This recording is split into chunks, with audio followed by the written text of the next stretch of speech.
Hello everybody, welcome back. Today as well we have got you another video. In this video I'll show you how you can fix a battery saver on Life360. But before that, please do make sure to like our video, subscribe our channel, and yes, without any further delay, let's get started. So for that, it's a very easy method. All you gotta do is simply open up your Life360 app. Make sure you have the updated version of your Life360 app.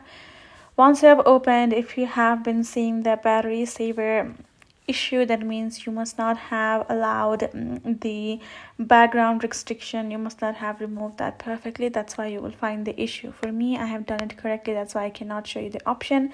But if you see that will be listed on the people section. Go ahead, tap on the error or the notification, and then you will be able to simply go to your settings, where you will be able to locate your Life360 settings.